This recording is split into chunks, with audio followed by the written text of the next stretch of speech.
নমস্কার বন্ধুরা, আমি অরিন্দম চলে আসলাম আজকে এই মুহূর্তে এসএসসি এসএলএসটির পরীক্ষা কবে হবে এই নিয়ে। কিন্তু গতকাল কিন্তু কলকাতার রাজপথে কিন্তু বিরাট আন্দোলন হয়েছে এবং সঙ্গে পুলিশের অত্যাচারও কিন্তু হয়েছে। এসএলএসটি প্রত্যেক বছর কিন্তু একটা এই আমাদের রাজ্য থেকে প্রচুর ছেলে মেয়ে বিএড এখনও করছে। লাস্ট পরীক্ষা হয়েছে 2016 সালে, তাদের নিয়োগ এখনও কিন্তু পুরোপুরিভাবে হয়নি। 2022 সালে কিন্তু এসএসসি একটা নোটিশ দিয়েছিল যে খুব তাড়াতাড়ি এসএসসি এসএলএসটিতে নিয়োগ করা হবে, তারপর থেকে আর কোনো খবর নেই। এর প্রতিবাদে কিন্তু গতকাল কিন্তু আন্দোলন হয়েছিল। সো বন্ধুরা, এটা নিয়ে আজকে আলোচনা করব।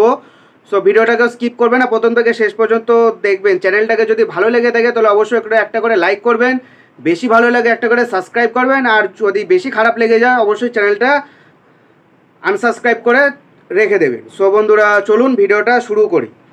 স্কুলে শিক্ষক নিয়োগের নতুন বিজ্ঞপ্তি দেওয়া নিয়ে যা জানালেন এসএসসির এক কর্তা। স্কুল সার্ভিস কমিশনের মাধ্যমে স্কুলে শিক্ষক নিয়োগের পরীক্ষার দাবিতে বিক্ষোভ দেখালেন চাকরি প্রার্থীরা।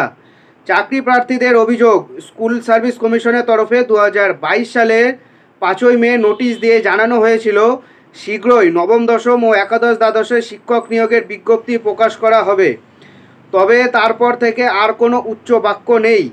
স্কুল সার্ভিস কমিশনের শিক্ষক নিয়োগ নতুন বিজ্ঞপ্তি প্রকাশ ও পরীক্ষার দাবিতে বৃহস্পতিবার যতীন দাস পার্ক মেট্রো স্টেশনের সামনে বিক্ষোভ দেখালেন চাকরি প্রার্থীরা।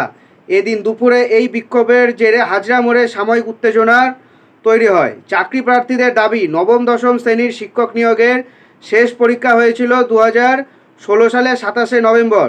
একাদশ দ্বাদশ শিক্ষক নিয়োগের শেষে পরীক্ষা হয়েছে 2016 সালের 4 ডিসেম্বর।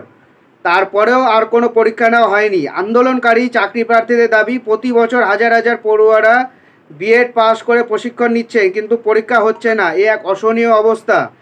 মানুষের বয়স দিন দিন কমে না, মানুষের বয়স দিন দিন বাড়ে। একটা মানুষের গোল্ডেন পিরিয়ড হলো গিয়ে 21 বছর থেকে 21 বছর থেকে 30 বছর পর্যন্ত সব থেকে গোল্ডেন পিরিয়ড। এই সময়তে কেউ কেউ মানুষ মানে সাফল্যের চূড়ান্ত পর্যায়ে পৌঁছে যায়, আবার ধ্বংসেরও চূড়ান্ত পর্যায়ে পৌঁছে যায় ভাগ্য নির্ধারণের সময়।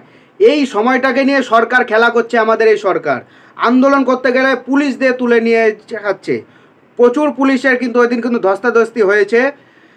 ডিএ আন্দোলনকারী ভাস্কর বাবুর প্রতিও কিন্তু অত্যাচার করা হয়েছে, ওনাকে কিন্তু অ্যারেস্ট করা হয়েছে। কেন? তিনি আন্দোলনে আছেন। এদিকে চাকরি প্রার্থীরা আন্দোলন করছে, উনি আন্দোলনে আছেন, অ্যারেস্ট করা হয়েছে।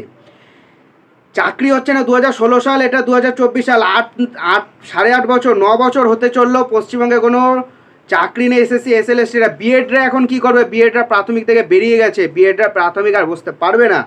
তাহলে তাদের পরীক্ষার কী হবে? তাদের ভবিষ্যতের কী হবে? কে দেবে এই প্রশ্নের উত্তর? এনারা যেটা বললেন বিকাশ ভবন থেকে আসলে দিয়ে দেবে, কবে দেবে কেউ জানে না। সো বন্ধুরা, এটাই হলো আজকের আপডেট। সো এরকম আপডেট পেতে হলে আমাদের চ্যানেল নিউজ আর অরিন্দমকে সাবস্ক্রাইব করে আমাদের পাশে থাকবেন। দেখা হচ্ছে পরের ভিডিওতে। ভালো থাকবেন সবাই।